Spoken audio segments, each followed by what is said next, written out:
This was almost an Unlimited Bladeworks trial deck review, but unfortunately, Little Alphabet doesn't have the scans up yet. And then I remembered that there was another trial deck that I promised to get a review out like 3 months ago. Persona 4.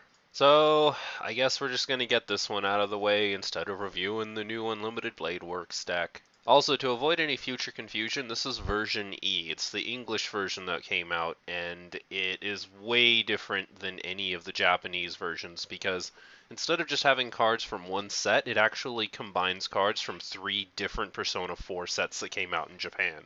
Exactly like the booster set itself. So, are the changes better or worse? Let's take a look.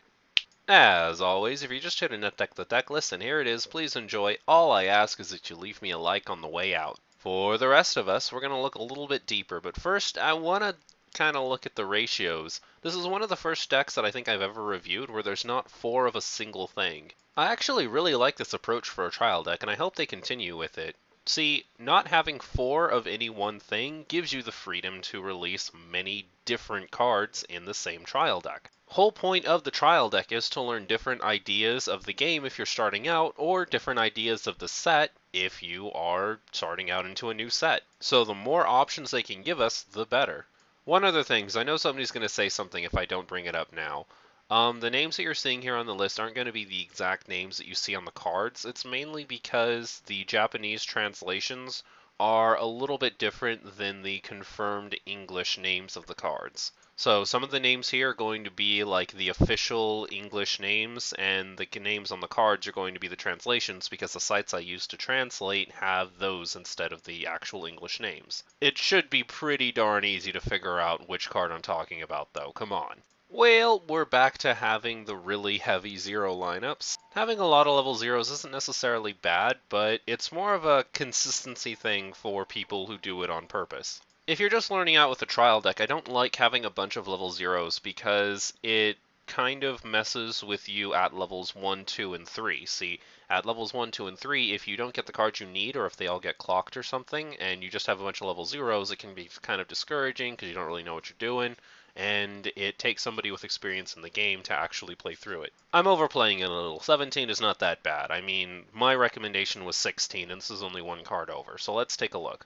So, oddly enough, in this trial deck, we only get 1 vanilla, and it is this one, and it's kind of a strange vanilla to throw in. For those who don't know, I don't know how you could possibly not know by now, I've made so many of these things.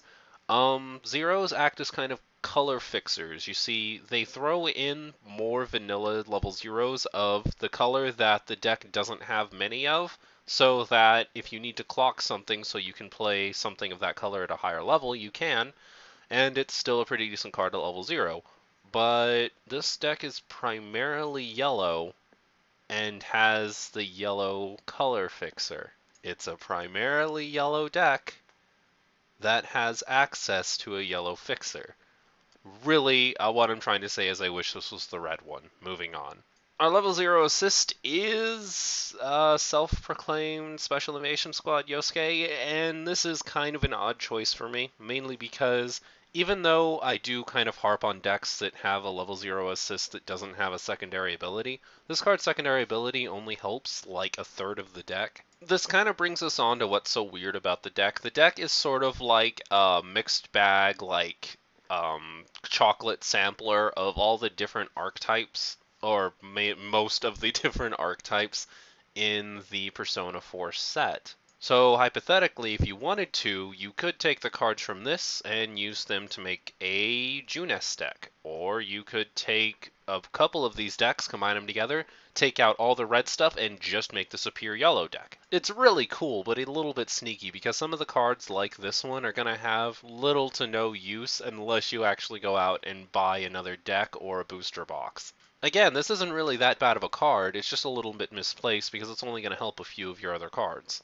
One of the cards it'll be helping is Yosuke Connemara, which is one of the level 0 assassins and is actually a really good card. The thing that makes the plus 1000 during your turn level 0s good is the fact that they are 3500, which will knock out pretty much anything on your opponent's side of the field as long as it is your turn. The only thing that these things don't always step over are the blue 1000 during your opponent turns, And even then, it doesn't really matter, because if this thing can't assassinate what it is you need it to assassinate, it can still side attack for literally no downside. Just be careful when you're using these, because they are very likely to only last one turn. In fact, I can't think of very many scenarios where your opponent won't be able to step over this, especially if you're playing with trial decks, because they have 3,000 vanillas.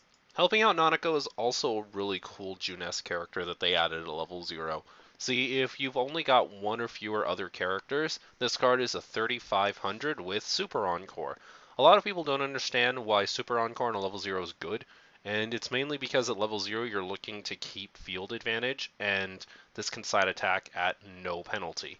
So if you attack with this, and your opponent attacks it on your next turn, and you just discard like a level 3 or something that you can't use right now, it can stand back up and then attack, getting you more stock and more damage without having to give up many more cards.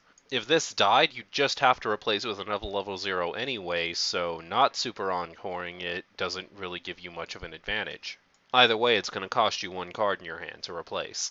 The other color that comes in the trial deck is red, which is cool because it gives us access to little tools like the Suicider. Not much to say about these guys anymore. Once it attacks, if you swing it into a level 0, then both of them die. Pretty useful for intimidation or just blowing through something really big, like if your opponent's using one of the 4,000 level 0s or 3,500 level 0s, you just push this into it and both of them go, or you can attack like an open space or something and dare your opponent to attack it, which means it'll probably stay alive for another turn and you'll get to attack with it again. Last 0 we'll look at is Kanji True Strength. Kanji True Strength is an interesting card because it's mainly used in really heavy level 1 rush beatdowns. It lets you rest one of your opponent's standing characters, and a lot of newer players aren't going to understand why this is good. This is good because it combos with some Yukiko cards that gain power based on how many of your opponent's characters are rested, and really there's no way to guarantee your opponent's back row is going to be rested other than playing cards that forces it. It's also a changer, and its change target's actually pretty good. It's a little unfortunate that this deck only comes with 2 of these, but I understand why, because they want you to buy another trial deck so you have a full set of 4. Moving on to level 1, I think level 1 is the deck's power spike. It's kind of the level that you're intended to be ahead on. No vanillas at this level, which is, yay, no 5,500 vanillas, but also, no 7,000 vanillas. Contract Key Protagonist is one of the most popular cards in the Persona 4 set. It always has been, it always will be. Mainly because its effect can be a little bit broken unless you're fighting against another deck that utilizes level 1 really heavily. So you play it, it's a 5,000, whatever, but you declare another character and those 2 characters create a bond. Once those 2 characters bond, this becomes a 7,000 base, and if this dies, then your other character dies as well. One of the neat things about this ability is the 2 characters that go can be encored, so hypothetically, if you choose a character with Super Encore, you can Super Encore that card back and also Encore this card back by just paying the 3, and you don't lose any power. A little pricey, but knowing the tricks is part of what will make you a better duelist. Protagonist partner Yosuke is a change target backup, which is something we don't see very much, and this is a very important card in the Junes deck. You can use it as a regular backup if you want to, just giving 1,500 to one of your characters in battle, which is not bad. Or you can put it in the back row, and then next turn you can change it, and it becomes a pretty sick level 2. Not only that, but part of its change condition is that this card goes back into your hand, which increases your hand size, lets you pull this off again next turn if you really want to, or gives you the 1,500 backup to use anyway. It also doesn't hit your waiting room, so if you have to deck refresh, then it doesn't go into your deck to become more damage. It's just all good, okay? This is just one of the best backups in the English metagame. Kanji and Rokuten is the change target from the level 0 Kanji, and this card's actually kind of a beast. In red rush decks that don't utilize Yukiko to her full, they use cards like this, and this has a pretty unique ability. It's a Suicider, but instead of just hitting characters that are its same level or lower, it can also hit characters that are 1 level above it. So if your opponent's got a level 2 and is just wreaking havoc, you can actually use this card, run it into it, and they both die. Granted, it is a climax combo, so keep that in mind. The other thing that's cool about it is a Super Encore card, so you can have it at level 1, or level 0 if you're lucky enough to pull off the change, and you can just keep it alive forever if you want to. At 5,000 power, I don't think I would be paying to keep it alive that often, but it can be useful. Like if your opponent's only got one character on the board and they're just swinging with that one character or those two characters, then you can just keep this alive and keep having it attack that open space for extra damage. The last level one we'll look at is another kanji. This time it's with Taka Mikazuki.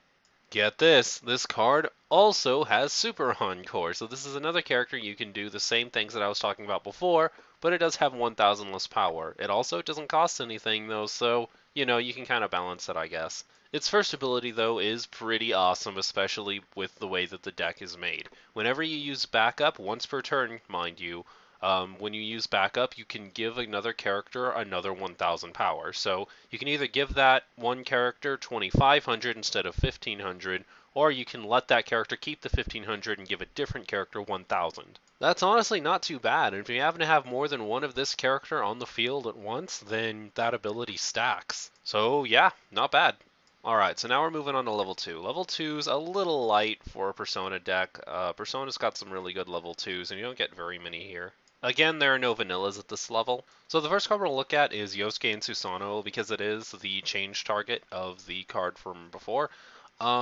Its first ability is really useless in this deck, because its effect only procs if all of your opponent's characters are rested. Again, you can't guarantee that their back row is going to be rested unless you use cards like Kanji, and there's not very many cards in this deck that can guarantee rested back row. It's a little heartbreaking because its second ability is pretty good. As you see, this is one of the few cards in the game that has two effects that proc off of having one climax. If you play Brave Blade, you get the first ability, but you also get the second ability, which is when this attacks, you can pay 1 and return one of your opponent's characters to their hand. It's got a slight typo in it. It says return it to your hand, but I promise it's return one of your opponent's characters to their hand. Because this effect triggers on attack, you can either use it to return your battling character to their hand so that you don't get reversed, which you're still not attacking an open space. The space wasn't open when you declared the attack. Or you can return a different character to your opponent's hand so that another one of your characters can attack an open space. We also get another Yosuke. This one is just Yosuke and regular old Jiraiya. One thing that's really cool about this card is if you have the Yosuke Connemara card that's at level 0 in play when you play this card, you don't have to pay its cost. And that's just awesome.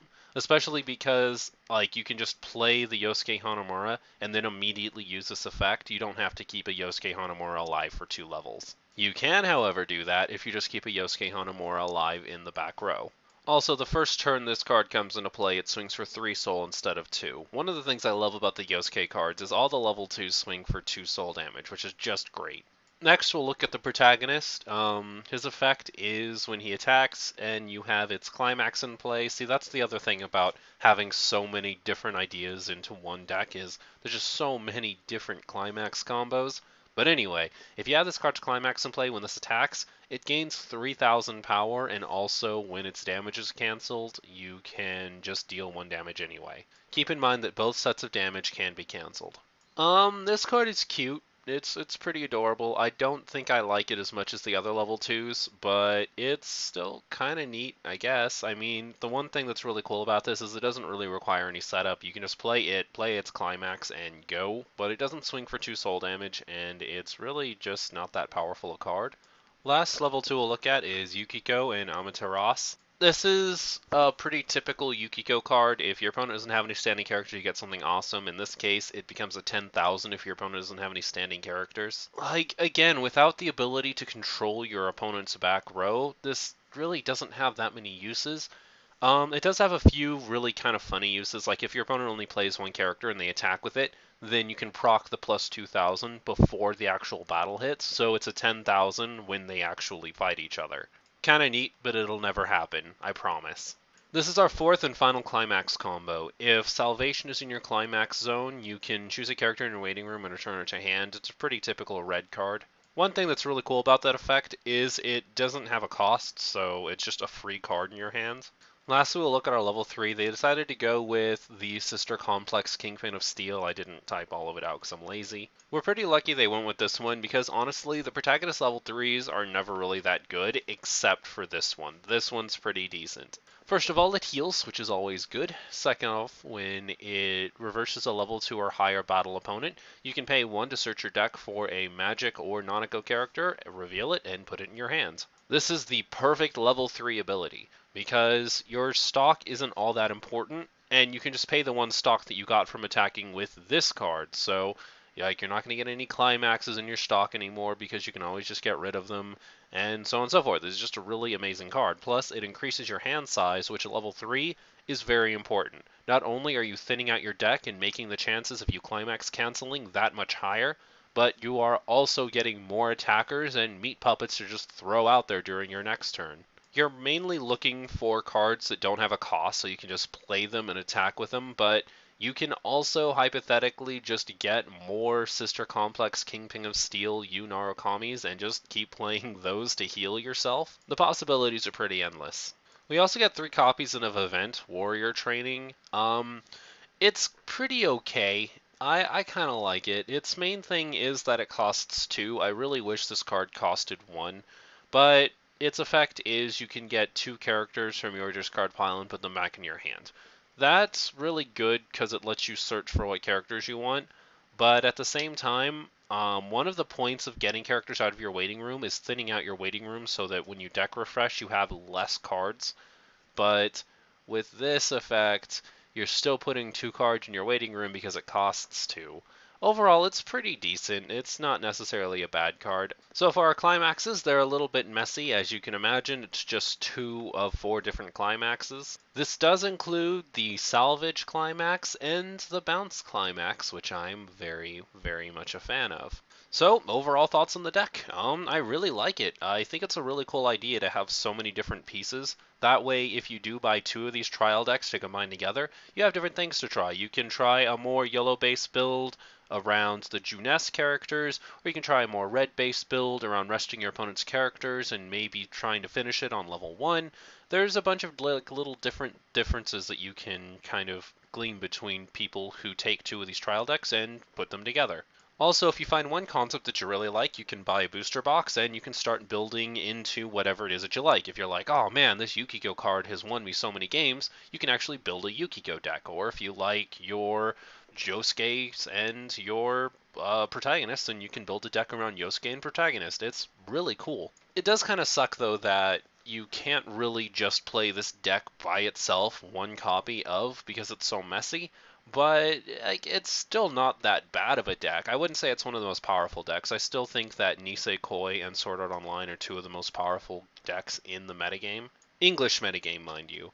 But it's still a really cool deck. I definitely think it stands toe-to-toe with Madoka and possibly Miku, maybe? Anyways, enough rambling about that. Let's talk about the differences that I would make to the deck. Now, I'm going to preface this by saying that there are, like I said before, a bunch of different things you could do with the deck to make it focus on different things. What I'm going to give you is a build that focuses almost primarily on the change of the deck, as change is one of the things that Persona is known for. So, as always, to make the pure change trial deck version of the deck, you're going to want to grab 2 of the trial decks and then follow these steps. To start us off at level 0, you're first going to take out all 3 of the Beauty Pageant Protagonist. He's a very, very manly card, but we don't really need him in the deck. You're also going to take out 1 of Nanako Helping Hand. She's a really cool card, but unless she's in your opening hand, she's not all that useful. And you're also going to take out 1 Investigation Team Yosuke. A lot of people are going to be really confused about this, like, oh my gosh, you don't have that many assist characters to begin with, why would you take out even more assist characters? But the thing is, in a change deck like this, we need the back row to be open for our changers. If our changers can't be in the back row, they're going to die during our opponent's turn. So our trade-off is we don't have good back row, but our front row is going to be amazing when we actually get the changes off. Besides, Investigation Team Yosuke isn't even that good in the deck to begin with because we don't have that many characters with Junes except for like our Yosuke Jiraiya, Yosuke Susanoo lineup. Anyways, just take out that card as well. Just 1 of them. You want to keep 2 of them just in case you need that back row assist at level 2. And then you're going to use the extra space to put in one extra Yosuke Connemara so that you can play your Yosuke and Jiraiya's for free.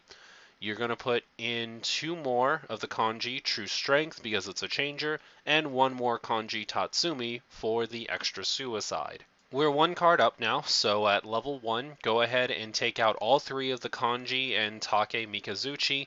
Not that useful a card, really. Like, it's okay. It would be okay in other decks, but we've got better options. So go ahead and just take out all 3 Kanji and Taka Mikazuki. Put in 1 more of all 3 other level 1s to put you at 12. Yosuke is the best changer in the deck, so we want him at 4. He's also a really good backup card. Protagonist is our best beater at level 1, and Kanji is a change target, so we want him at level 4 as well. At level 2, take out all 2 copies of You Self-Proclaimed Special Investigation Squad. He is a cute card, but he is not useful in the slightest. And then use that extra space to put in 2 more Yosuke and Susanoo. Again, he's a change target, so he needs to be at 4 since we're basing the deck around change. And he's also the best level 2 that we have, other than like Yukiko and Amaterasu. But pulling off Yukiko and Amaterasu is going to be difficult because we need a whole bunch of Kanji to go into the back row to rest our opponent's back row. Finally, at level 3, you're going to put in 2 more of the Protagonist Kingpin of Steel because he's a really good level 3. This should put us at 43 cards. We need to take out 1 more thing, so take out 1 of the event warrior training. You could technically take out all 3 warrior training and put in 2 more of the level 2 lineup, like another Yosuke and Jiraiya and another Yukiko, or 2 more Yosuke and Jiraiya. But I actually kind of like having 2 warrior training in a change deck like this because we can kind of swap out things, guarantee we have certain things in our hand. One of my favorite things to do is play warrior training and then get 2 of the protagonist partner Yosuke back in our hand, so we have 2 backups in our hand and our opponent is scared. Or you can get back like a Yosuke Hanamura, play it so that you don't have to pay for your Yosuke and Jiraiya. It's just a bunch of little things you can do with Warriors training. So we're going to go ahead and keep 2 of the Warriors training, but take out 1 to balance ourselves out. At climaxes, we're going to go ahead and take out both of the P1 Grand Prix Begins. We just don't need that. And we're going to put in 1 more Brave Blade and 1 more Mighty Swing. You could, if you want to, go ahead and take out 1 of the Mighty Swings and put it into Salvation because it's got the Salvage trigger, and the Salvage trigger is way better than just having the Double Soul trigger. But that's going to be your personal preference. Personally, I put it into Mighty Swing because I think that Kanji and Rakuten is more useful than Yukiko in this deck. And I think that's pretty much all I have to say on the deck. If you like this video, please leave it a like. Those things really do help us out. Subscribe to stay up to date on the latest Kudo news, and leave me your thoughts on the deck in the comments section below. Until next time, Weiss fans.